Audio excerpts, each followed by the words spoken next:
Hidup TV mempersembahkan Oase Rohani Katolik yang dibawakan oleh para imam Keuskupan Agung Jakarta.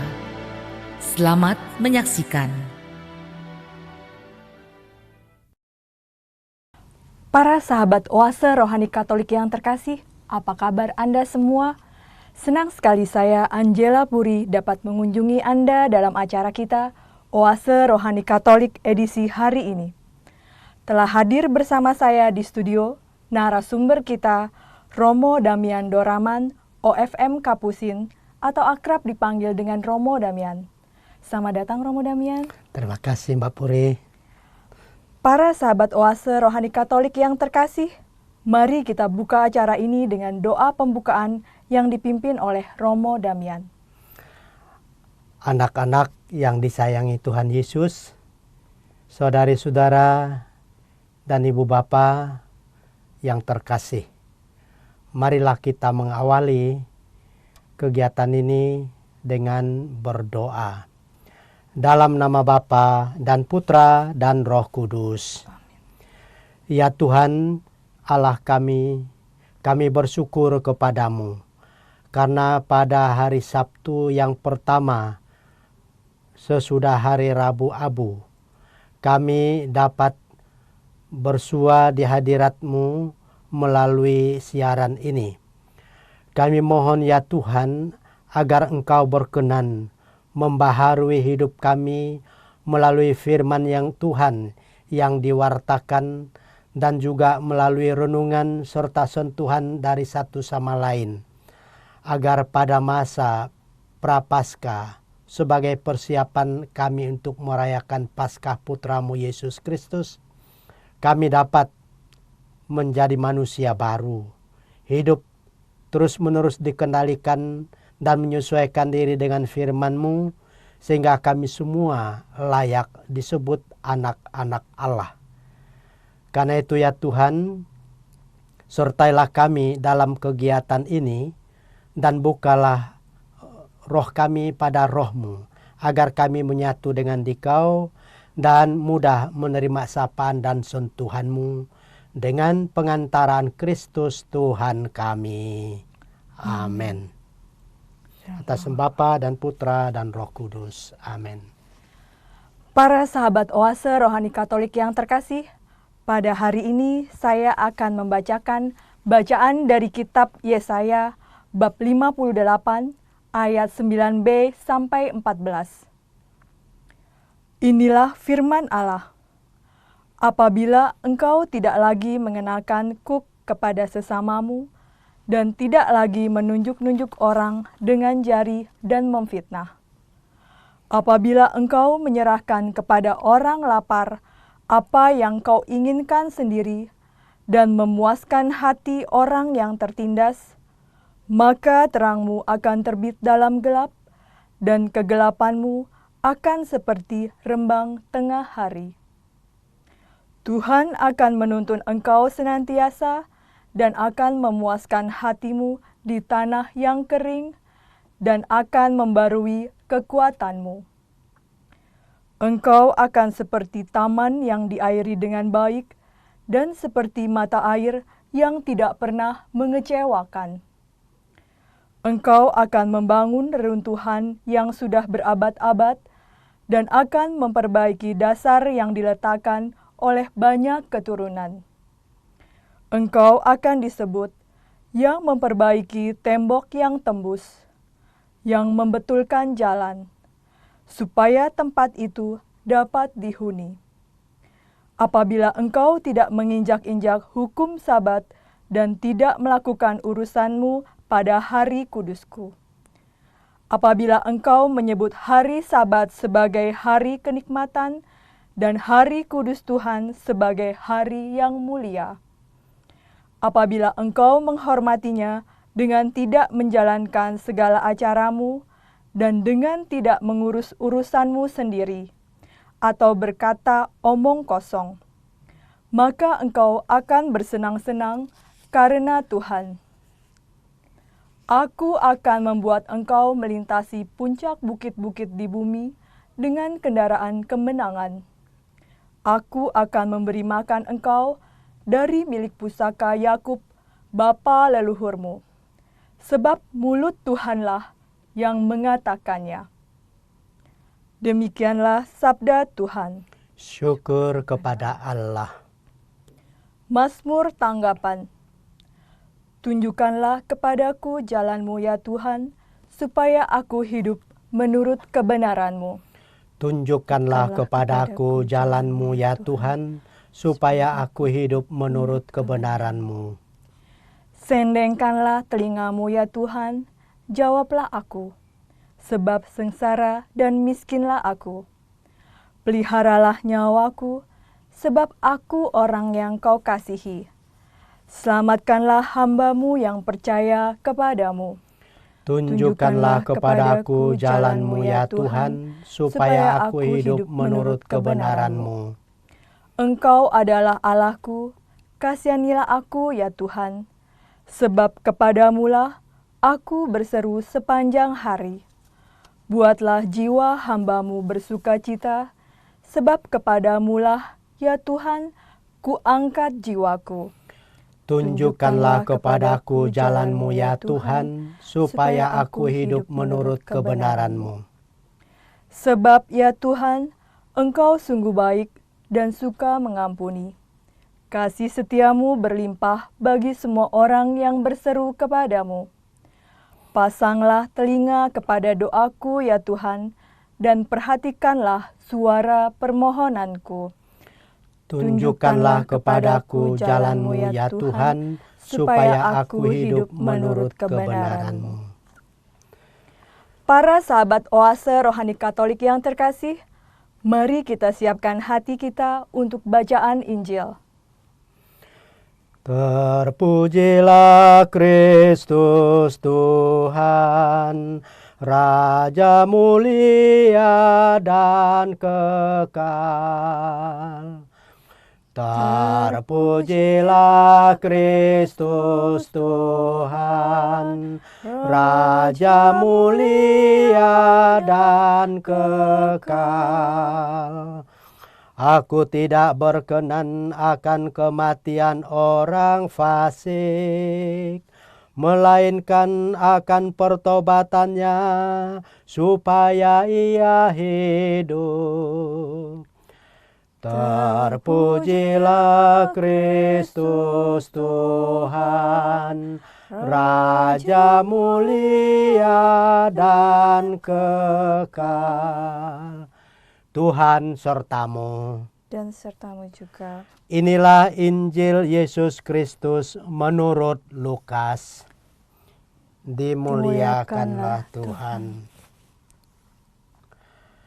Sekali peristiwa, Yesus melihat seorang pemungut cukai yang bernama Levi sedang duduk di rumah cukai. Yesus berkata kepadanya, "Ikutlah aku." Maka berdirilah Levi dan meninggalkan segala sesuatu, lalu mengikuti dia. Lalu Levi mengadakan suatu perjamuan besar untuk Yesus di rumahnya. Sejumlah besar pemungut cukai dan orang-orang lain ikut makan bersama-sama dengan dia. Orang-orang Farisi dan ahli-ahli Taurat bersungut-sungut kepada murid-murid Yesus. "Mengapa kamu makan dan minum bersama-sama dengan pemungut cukai dan orang berdosa?" Lalu jawab Yesus kepada mereka, "Bukan orang sehat yang memerlukan tabib, tetapi orang sakit. Aku datang bukan untuk memanggil orang benar, tetapi orang berdosa, supaya mereka bertobat." Berbahagialah orang yang mendengarkan firman Tuhan dan tekun mengamalkannya. Sabdamu adalah jalan, kebenaran dan hidup kami. Para sahabat Oase Rohani Katolik yang terkasih, mari kita dengarkan bersama permenungan yang akan disampaikan oleh Romo Damian. Romo Damian, pada kesempatan hari ini, inspirasi apa yang Romo ingin sampaikan? Pertama-tama, supaya agak mudah kita mengerti apa yang disampaikan oleh Nabi Yesaya, kita harus mengetahui latar belakang singkat dari bacaan ini. Adapun latar belakang dari bacaan ini pertama adalah bangsa Israel yang disebut umat kudus bagi Allah, bangsa kesayangan dan juga disebut milik Allah. Tidak bisa mengurung diri dari alam sekitar dan lingkungannya. Mereka juga masih berelasi dengan suku-suku yang lain yang tidak menghayati iman yang sama. Pada umumnya mereka itu masih menganut politeisme, menganut paham ada banyak Allah, bukan hanya Allah yang esa di tempat yang maha tinggi, tapi Allah yang hadir juga dalam alam semesta dan benda-benda. Nah, karena itu lalu Yesaya ingin mengingatkan bangsa ini akan kekhususan mereka sebagai bangsa terpilih, agar dengan demikian juga mereka berhati-hati akan cara hidup yang tidak lagi sesuai dengan yang seharusnya.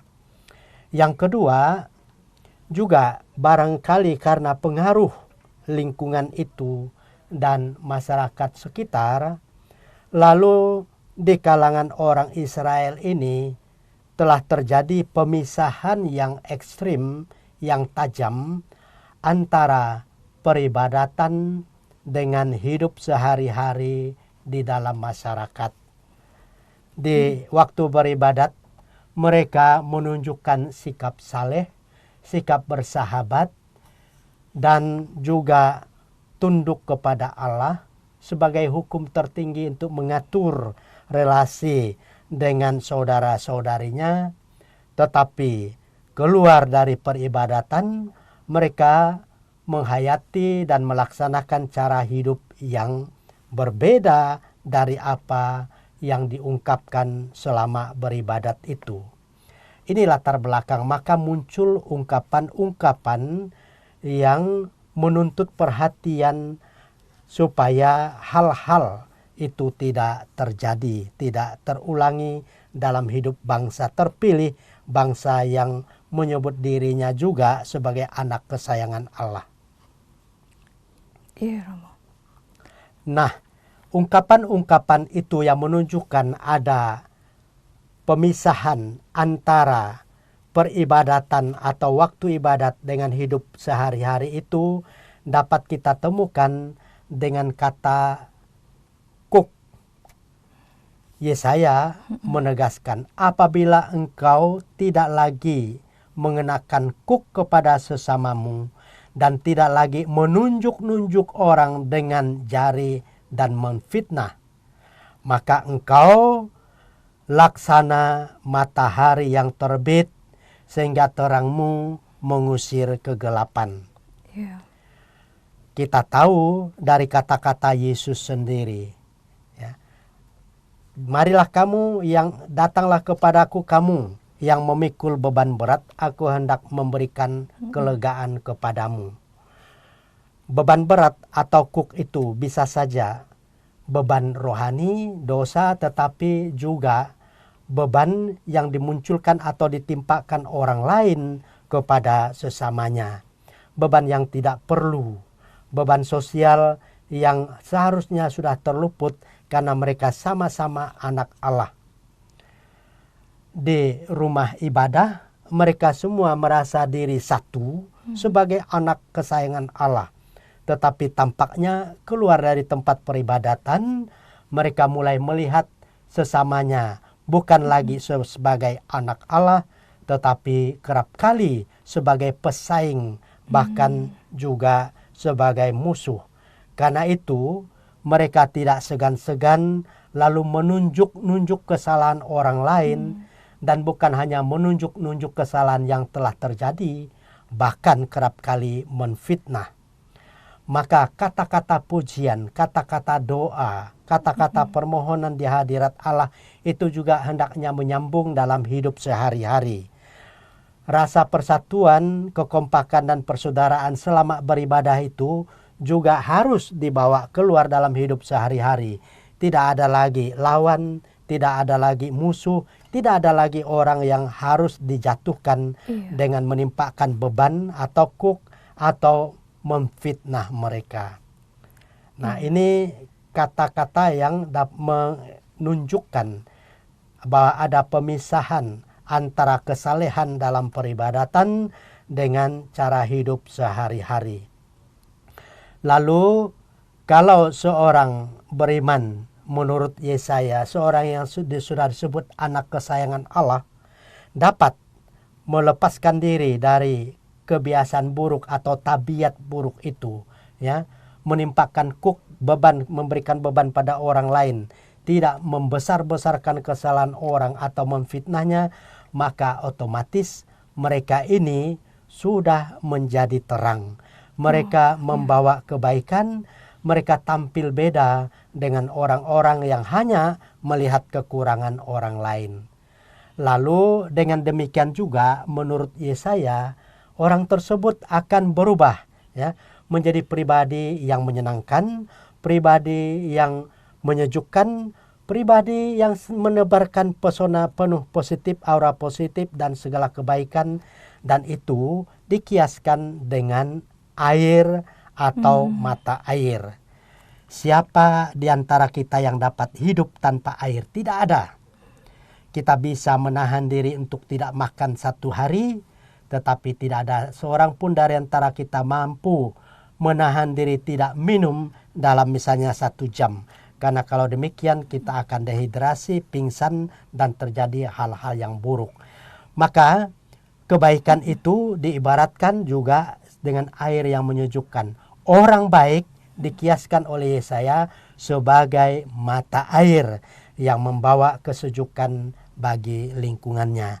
Nah, kalau demikian maka orang yang memadukan, menyatukan hidup peribadatan, saleh di rumah Allah, dan juga saleh dalam hidup sehari-hari, ia tidak akan pernah mengecewakan seseorang karena ia telah menebar kebaikan, dan ia juga serentak menjadi mata air yang menyejukkan, mata air yang memuaskan dahaga setiap orang.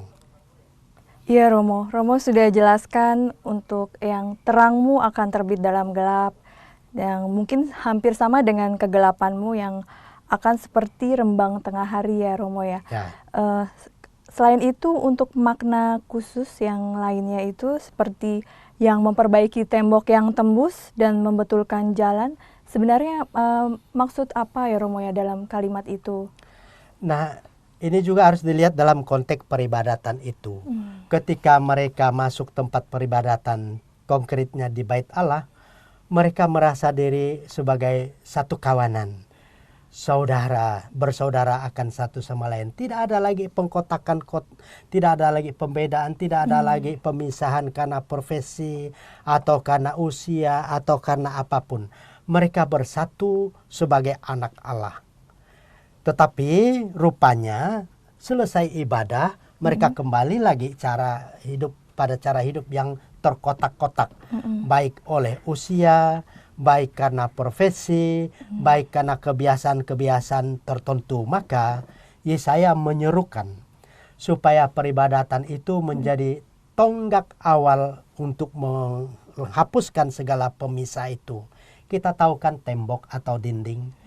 Kita tidak bisa melihat apa yang ada di balik tembok atau di balik dinding sana.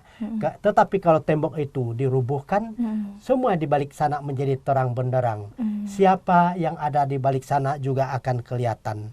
Nah, maka kalau kebiasaan dalam ibadah menerima satu sama lain sebagai saudara dan saling mendoakan, saling mendukung itu dibawa keluar, dijadikan juga pola hidup sehari-hari, maka tidak ada lagi pemisahan yang satu akan yang lain.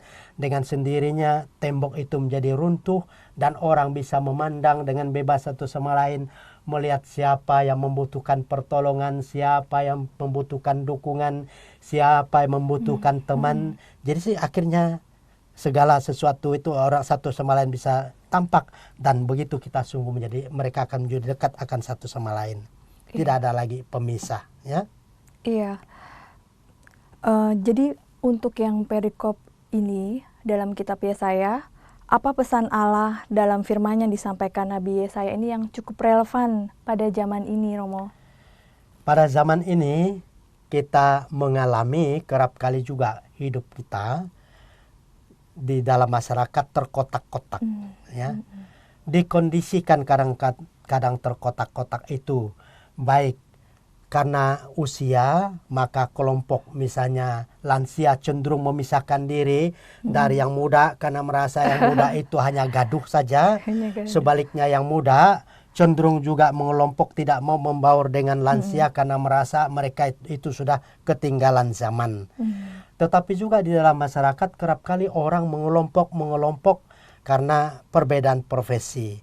Orang lebih nyaman berada di lingkup yang sama profesi atau profesi yang berdekatan satu sama lain. Dan demikian maka muncul juga kelompok-kelompok yang akhirnya menimbulkan sekat-sekat satu sama lain yang bisa memisahkan yang satu dengan yang lain. Dan juga pengkotakan itu bisa saja terjadi karena perbedaan suku.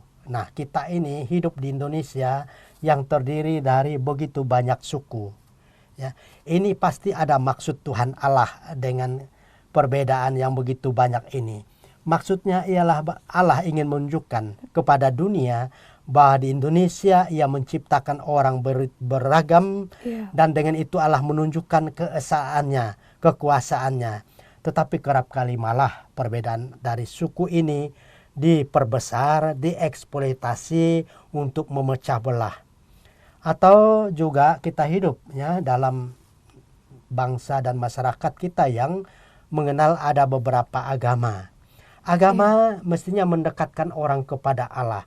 Kalau semua orang dekat kepada Allah, maka seharusnya juga dia dekat kepada semua orang. Karena setiap orang adalah ciptaan Allah.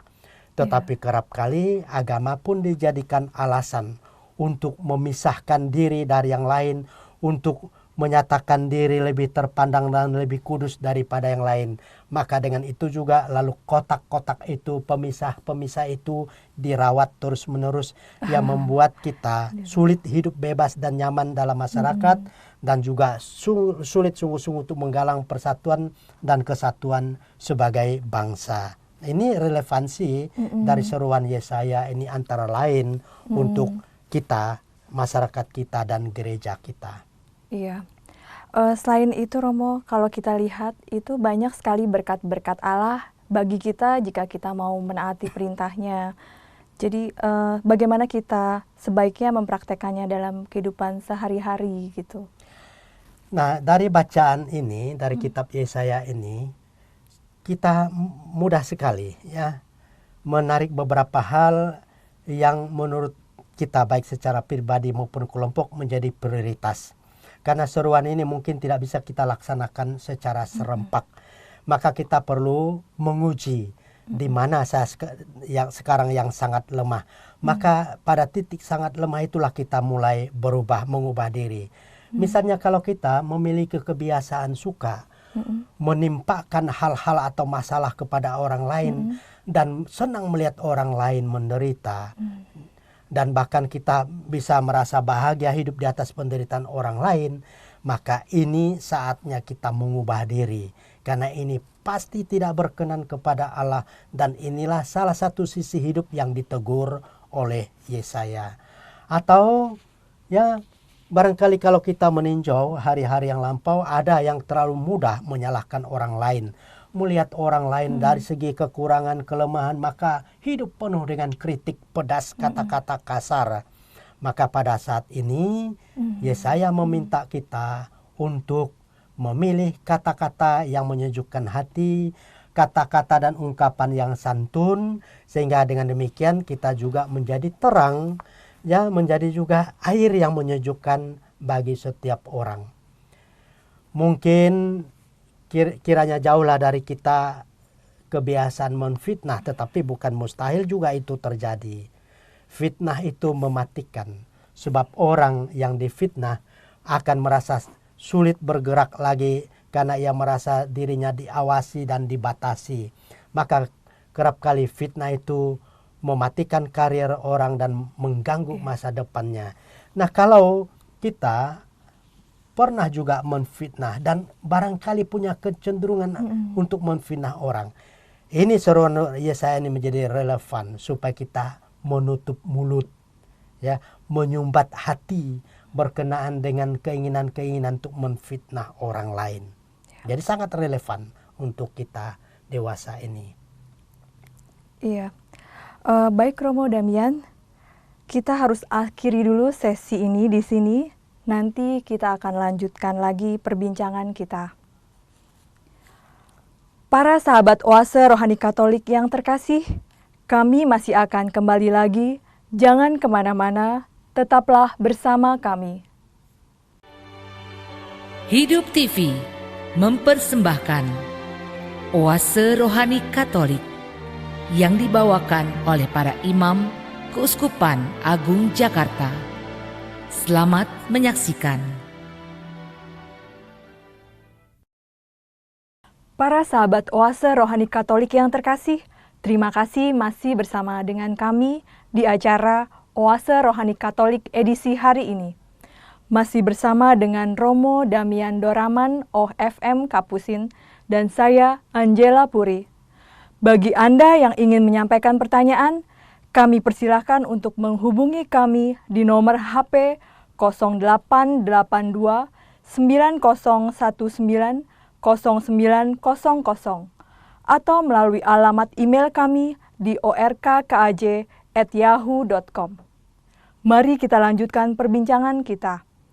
Ya Romo, di sesi kedua ini, hal-hal menarik apakah yang Romo Damian ingin sampaikan? Pertama, kita melihat tokoh yang ditampilkan, yaitu Lewi, yang disebut juga pemungut cukai. Kalimat tadi diawali dengan kutipan ini. Sekali peristiwa, Yesus melihat seorang pemungut cukai yang bernama Lewi sedang duduk di rumah cukai. Nah, kita melihat di sini Lewi ini profesinya adalah pemungut cukai. Dan jika kita lihat pada Injil yang lain, Lewi ini sama dengan Matius yang kemudian menjadi Rasul Yesus, dan Lewi ini juga lah yang dikenal sebagai Matius pengarang Injil. Nah, ini penting sekali mengetahui ini, karena mengapa Yesus memanggil dia, ada maksud di sana, mulai dari mengenal profesinya tersebut. Iya Romo, jadi sebenarnya seorang pemungut cukai di zaman itu apa pekerjaannya ya Romo ya? Jadi semua wilayah yang dikuasai oleh pemerintahan Romawi kuno atau Romawi zaman itu, biasanya mereka menempatkan pegawai-pegawai dari pusat, antara lain untuk mengelola pajak. Tetapi kerap kali pegawai yang diutus sulit menyatu dengan masyarakat setempat, sehingga pekerjaan terlantar dan tidak efisien.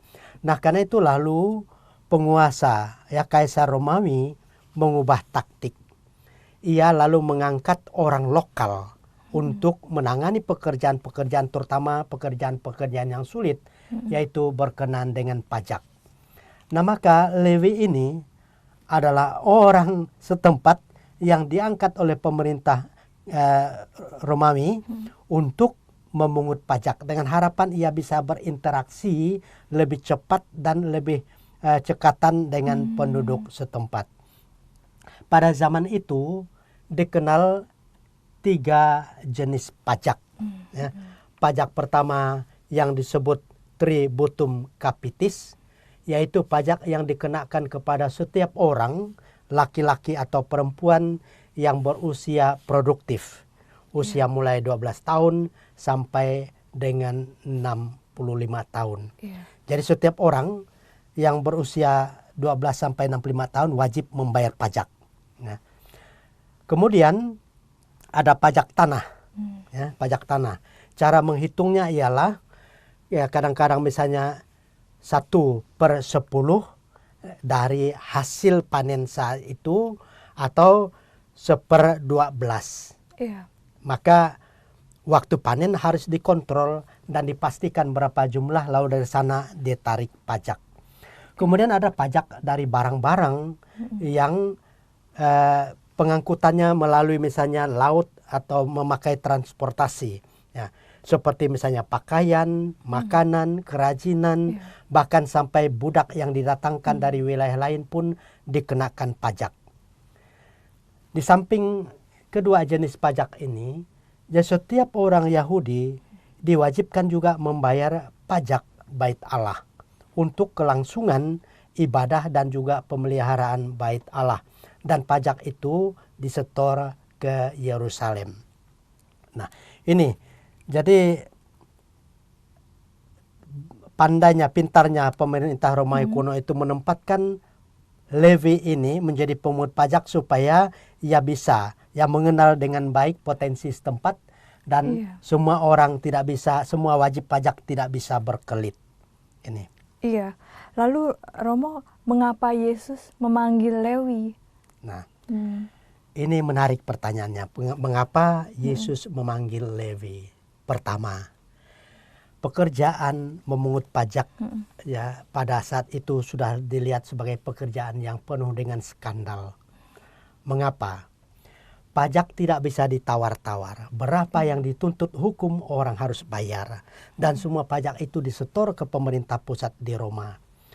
Nah tentu si Lewi ini harus hidup dari pekerjaannya itu. Maka ia memungut pajak lebih daripada yang perlu untuk hidupnya sehari-hari.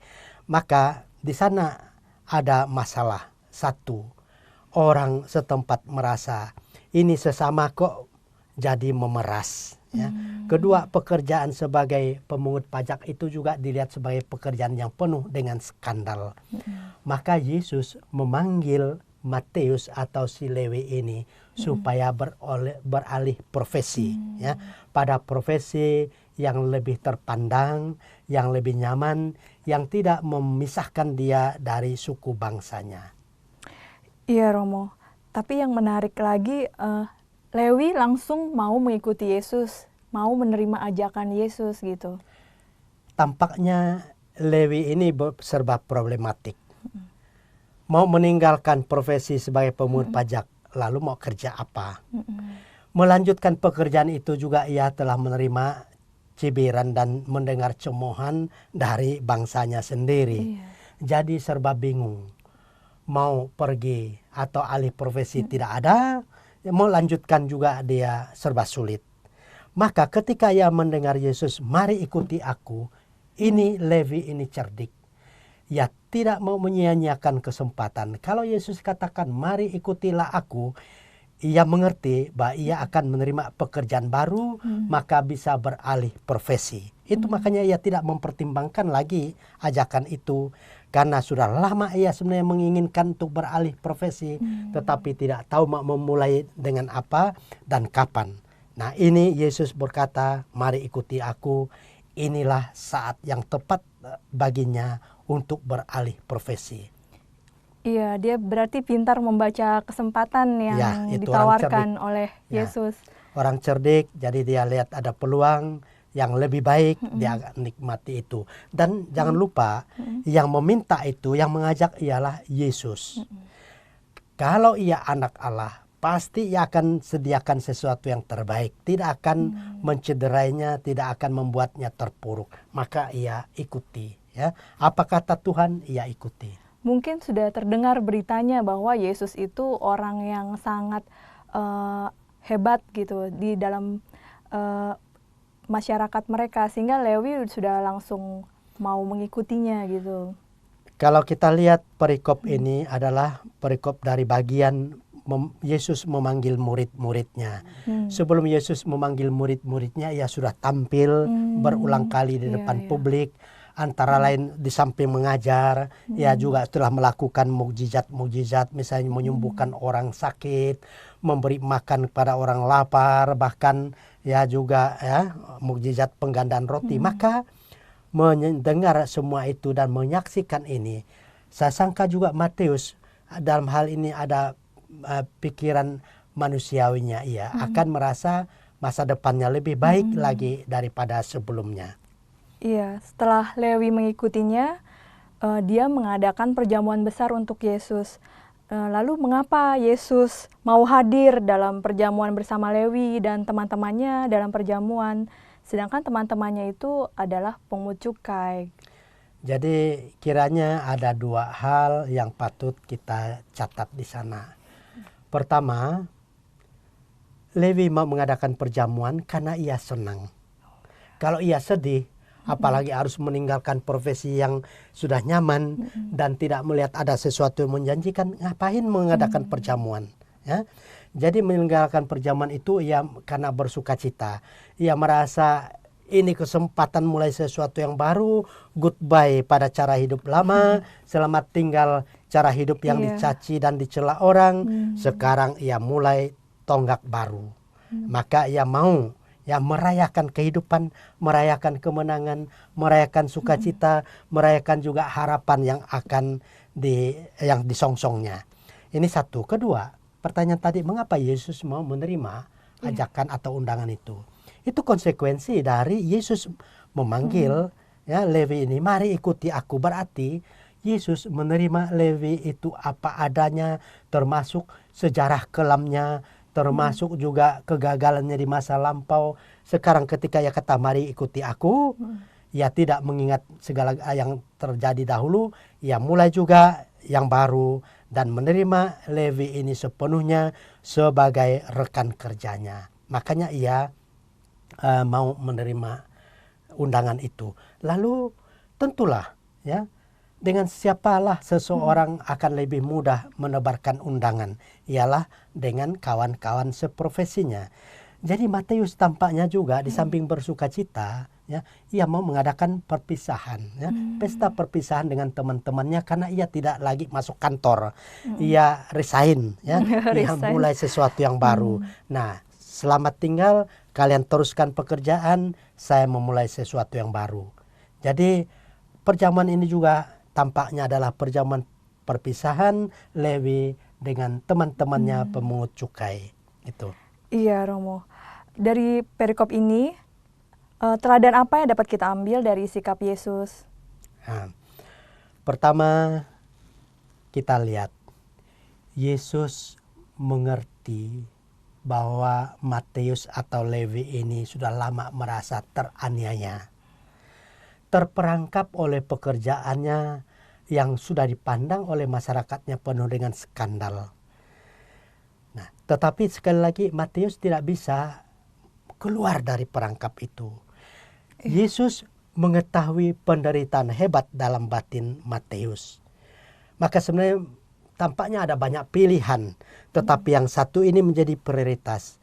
Karena memanggilnya serentak membebaskannya dari kegalauan, dari kegelisahan, dan juga dari cara hidup yang dipandang oleh masyarakat penuh skandal itu. Jadi tampaknya Yesus menangkap ya segala kegelisahan dan kecemasan itu telah berubah menjadi doa untuk berubah. Maka Yesus memanggil Lewi ini. Ini satu. Kedua, nah sebagai pemungut pajak ia mengenal banyak orang. Ya, mungkin ia sendiri mendatangi rumah-rumah, kenal bapak si anu, ibu si anu, saudari si anu. Maka Yesus memanfaatkan keadaan itu. Ini tokoh publik yang mengenal banyak orang, ia katakan mari ikuti aku supaya ia tidak susah merintis nanti ya jalinan kerja atau pendekatan kepada orang ramai. bukankah Levi ini juga diminta oleh Yesus kelak untuk menebarkan jala? Marilah kamu ya menjala manusia. Bagaimana ia menjala orang kalau ia tidak kenal orang? Tetapi karena Levi ini sudah kenal banyak orang, maka dengan mudah ia mendekati si anu. Mulai dari misalnya si anu yang ramah, yang terbuka, yang mulai merekrut mereka itu. Jadi ini juga dari segi manajemen SDM, ya, Yesus melihat Matius ini atau Levi ini punya keunggulan untuk mendekati orang, untuk merangkul orang, untuk mengajak orang. Lalu yang ketiga, ya, Yesus tahu bahwa Levi ini sudah saatnya harus dibebaskan dari perbudakan. Ya. Ia dimanfaatkan, dimanipulir, juga dipaksa oleh pemerintah Romawi kuno untuk mencapai maksud mereka. Ya. Nah, maka juga dengan memanggil Levi ini, Yesus mau memberikan kelegaan, pembebasan, kelepasan dari tekanan pemerintah pusat dari penjajah itu. Ya, lihat luar biasa dari panggilan ini. 3 hal disampaikan oleh Yesus sekaligus yang membuat Matius bisa hidup baru, bisa berpartisipasi dengan Yesus untuk mewartakan Injil dan menjangkau banyak orang, dan serentak menjadi pribadi yang merdeka dan berdaulat. Iya, Romo Damian, belajar dari sikap Yesus, bagaimana sebaiknya kita dapat praktekkan keteladanan Yesus ini dalam kehidupan sehari-hari? Nah, pertama kita jangan terperangkap, atau dengan kata lain coba kita meniru Yesus. Jangan terperangkap pada pikiran-pikiran negatif, pada pola-pola yang memandang orang tak mungkin berubah, pada kebiasaan ya mencap buruk orang lain. Ya. Setiap orang punya potensi untuk berubah. Apabila disentuh pada waktunya dengan kata-kata yang bersahabat, kata-kata yang menyukakan hatinya, ia bisa berubah. Nah, maka dalam hal ini penting kita meniru Yesus untuk berlaku ramah terhadap Matius yang sudah disingkirkan orang, Matius atau Levi ini yang sudah dicap buruk oleh orang, ia menerimanya dengan ramah, dengan kata-kata manis, mari ikutilah aku. Nah, maka mengingat tadi kitab Yesaya, kalau kita mau menjadi terang dalam kegelapan, mau menjadi air yang menyejukkan di tengah suasana kering kerontang dan penuh kehausan, memang begitulah setiap orang Kristen meniru Yesus, dapat menyapa orang ya secara bersahabat, menerima orang sebagai saudara, memperlakukan orang setara, sehingga semua merasa dirinya semartabat di hadapan Allah. Ya, Romo, memang ada kecenderungan mungkin di dalam masyarakat kita sudah menilai suatu golongan tertentu gitu. Apakah hal itu baik gitu, Romo? Dan bagaimana cara kita untuk menyikapinya? Nah, belajar dari peristiwa Yesus memanggil Levi, pemungut cukai ini, maka pertama-tama kita mau kalau bekerja sama atau mengajak orang dalam suatu kerjasama, memang harus kita mengenal potensi orang. Ya. Jangan pula kita mau merekrut orang yang sama sekali tidak juga bisa memberikan kontribusi, nanti akan menjadi, apalagi kemudian salah menempatkannya, hanya akan menjadi beban. Penting mengenal orang dengan potensinya, merekrutnya dan mengajaknya berperan serta, misalnya dalam kelompok kerasulan, kelompok pelayanan, sehingga semua bisa memberikan kontribusi maksimal, dan demikian setiap orang melalui cara itu menjadi berkat bagi satu sama lain. Lalu yang kedua, kita berusaha memberikan kesempatan kepada orang untuk berubah. Jangan membatasi hari-hari hidupnya dengan cerita masa lampau. Kita membuka, kalau ada hari esok itu berarti masih ada berkat yang ditawarkan oleh Allah untuk berubah. Kalau masih ada kesempatan itu berarti Allah juga memberikan berkat yang cukup bagi seseorang untuk berubah. Nah, maka kalau begitu cara kita menyikapi dan menerima satu sama lain, kita akan menjadi saudara bagi satu sama lain dan menciptakan satu komunitas persaudaraan penuh keakraban dan persatuan. Iya, Baik sekali kalau kita lakukan di dalam masa Prapaskah ini ya Romo ya. Selain itu apalagi yang bisa kita lakukan di dalam tema kita kali ini untuk tahun berhikmat ini? Nah, pertama kita lihat bacaan ini, baik bacaan dari kitab Yesaya tadi maupun kisah Yesus memanggil Levi pemungut cukai ini ditempatkan pada minggu pertama, pada hari-hari pertama sesudah hari Rabu Abu, atau dengan kata lain kita pada minggu pertama dari masa Prapaskah. Masa Prapaskah adalah saat kita menyiapkan diri untuk merayakan Paskah. Apa hakikat dari perayaan Paskah itu? Perayaan Paskah adalah perayaan kehidupan baru.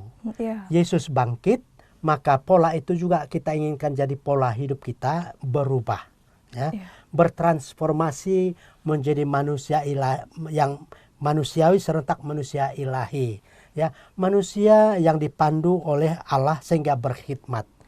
Nah, ini penting diperhatikan. Nah, maka pada masa Prapaskah ini ada 3 hal yang secara umum dituntut dari setiap seorang Kristen. Pertama, inilah kesempatan yang paling baik untuk mendidik diri. Kalau kita mau menjadi manusia ilahi, maka kita harus mendidik diri ke arah sana. Dengan cara apa? Gereja menghimbau kita untuk berpuasa. Berpuasa tidak berarti hanya menahan diri, merem ya diri. Itu penting memang. Karena apa? Segala kekacauan, segala kekeliruan, juga dosa berawal dari tidak mampu menahan diri. Atau dengan kata lain, hanya terlalu mengikuti kemauan sendiri. Tetapi juga berpuasa itu berarti kita membuka diri untuk orang lain. Karena setiap kali kita berpuasa, kita menahan diri tidak makan apa yang harusnya kita makan hari itu. Lalu jatah itu kita sisihkan untuk menolong orang miskin, untuk berbagi dengan orang lain. Nah, maka dengan itu juga melalui bacaan ini, ya, gereja mengajak kita untuk meniru pola seruan-seruan dari Yesaya tadi dan ajakan dari Yesus. Kedua, pada masa para Prapaskah ini kita diajak untuk kembali, ya, menunjukkan kesungguhan hati kita dalam hidup doa. Maka tadi Yesaya katakan, ya, jangan memilah-milah, ya, antara ibadah dengan kehidupan sehari-hari. Itu harus sejalan. Nah, maka pada masa Prapaskah ini juga kita, ya, diajak pada level lingkungan untuk bersekutu, mendalami, ya, pokok-pokok ajaran iman, dan serentak kita membuat juga tekad, ya, membuat aksi konkret apa yang bisa kita buat. Kadang-kadang secara pribadi kita sulit bertindak, tetapi bersama-sama kita bisa berbuat banyak. Lalu yang ketiga juga pada masa Prapaskah ini kita selalu diajak oleh gereja untuk beramal bakti, untuk berbuat kebaikan, menebar kebaikan kemana-mana, menjadi agen kebaikan. Juga dengan itu kita bisa menjadi terang, menjadi air, bahkan bukan hanya menjadi air yang menyejukkan, tapi sumber atau mata air itu. Artinya kita ini penuh dengan kebaikan sehingga dari diri kita mengalir kebaikan itu. Nah, untuk itulah lalu penting memperhatikan pesan dari Yesaya dan juga dari Injil tadi. Pertama, inilah saat yang paling tepat bagi kita untuk menyatukan pola hidup ibadah dengan hidup sehari-hari menjadi bersambung, ya, tidak terpisahkan satu sama lain. Lalu dengan itu nanti kita juga didorong dan dirangsang untuk meninggalkan keburukan-keburukan atau kecenderungan untuk menindas orang lain, memperlakukan orang semena-mena, memfitnah, ya.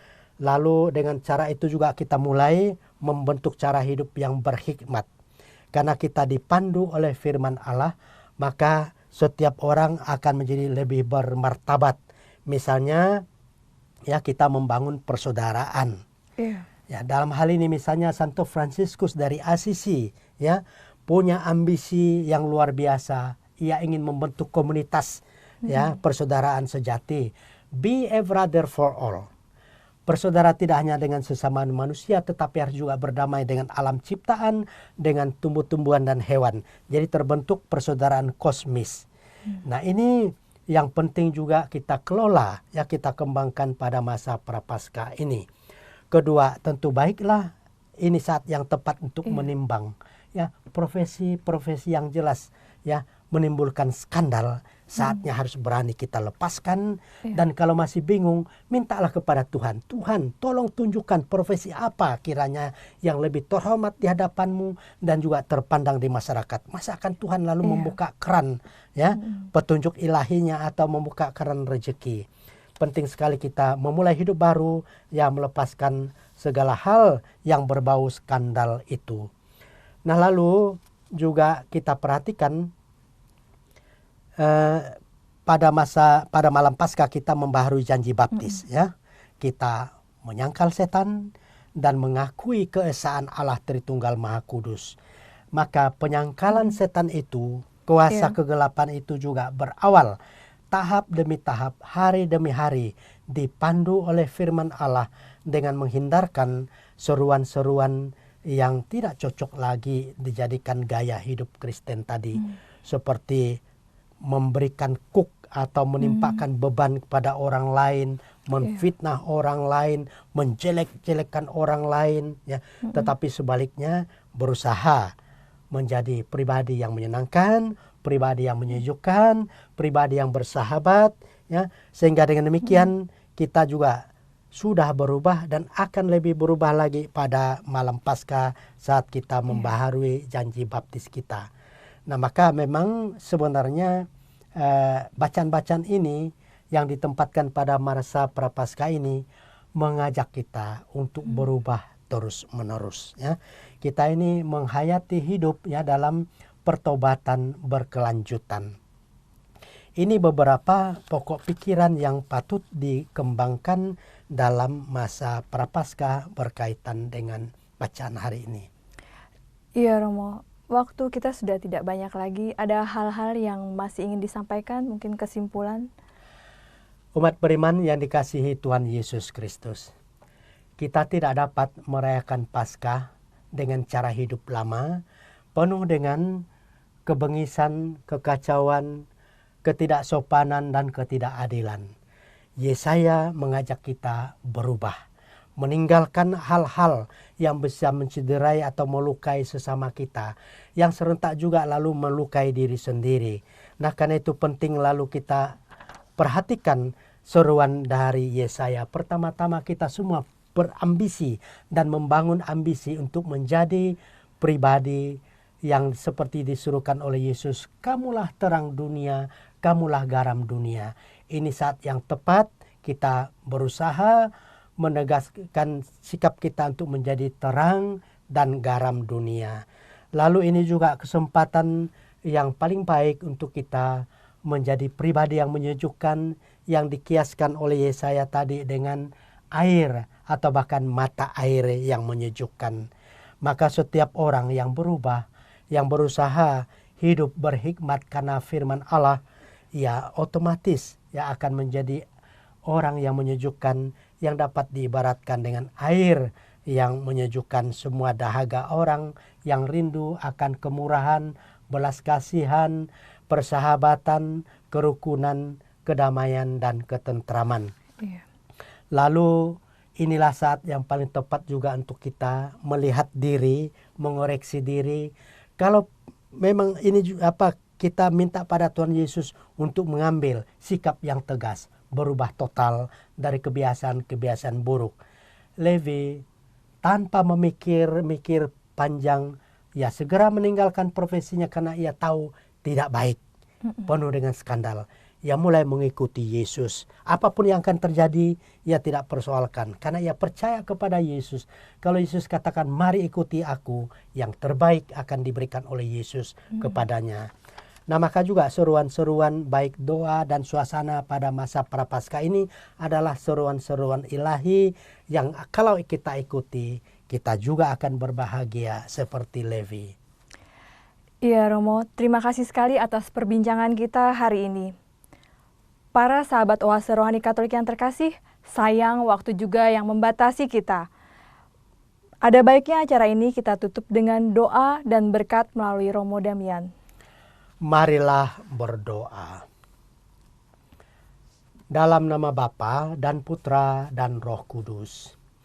Ya Tuhan, kami bersyukur kepadamu, karena setiap tahun Engkau membaharui kami kembali, mengingatkan panggilan hidup kami pada kekudusan, menyiapkan diri kami untuk menyongsong Paskah dengan memperbaiki diri, membersihkan diri dari segala cacat celah, kesalahan, dan hal-hal yang tidak berkenan kepada sesama kami, dan pasti juga tidak berkenan kepadamu. Maka ya Tuhan, bantulah kami mengisi masa prapaskah ini dengan cara yang baik dan benar, supaya pada tahun kami merenungkan sila keempat dari Pancasila sebagai pedoman hidup berbangsa dan bernegara di Indonesia ini. Kami semakin Kau penuhi dengan hikmat ilahi-Mu, karena kami suka merenungkan sabda-Mu dan membiarkan diri kami diubah oleh firman-Mu. Sehingga demikian kami menjadi sumber segala berkat dan perubahan, sehingga yang satu dan lain dan bangsa negara kami akan semakin bermartabat.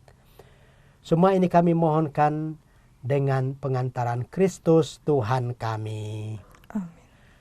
Tuhan sertamu dan sertamu juga. Semoga saudara-saudari sekalian diberkati oleh Allah yang Maha Kuasa, Bapa dan Putera dan Roh Kudus. Amin. Ya, terima kasih Romo Damian atas kehadirannya di sini. Para sahabat Oase Rohani Katolik yang terkasih, demikian perbincangan kita hari ini. Semoga banyak manfaatnya bagi Anda semua. Romo Damian Doraman, OFM Kapusin, dan saya Angela Puri pamit undur diri dari ruang Anda. Kita akan berjumpa pada kesempatan berikutnya. Selamat melanjutkan aktivitas Anda.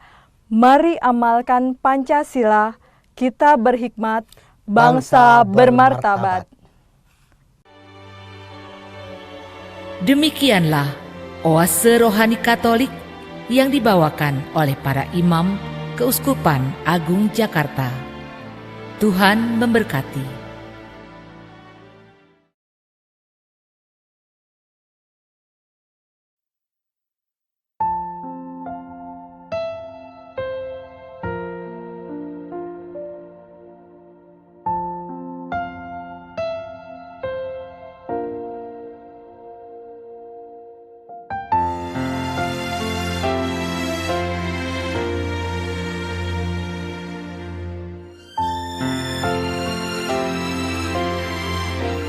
When I survey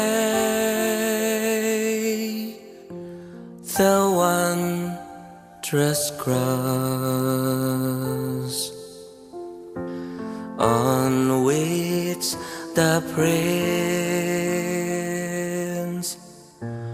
of Glory died, my riches can I count but loss, and pour contempt on all my pride.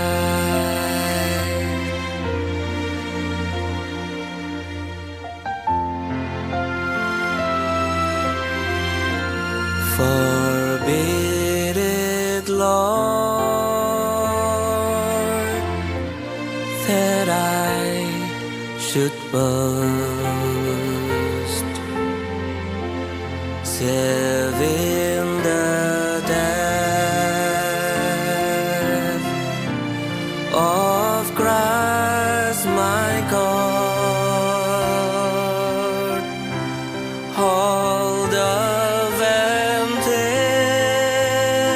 things that charm me most, I sacrifice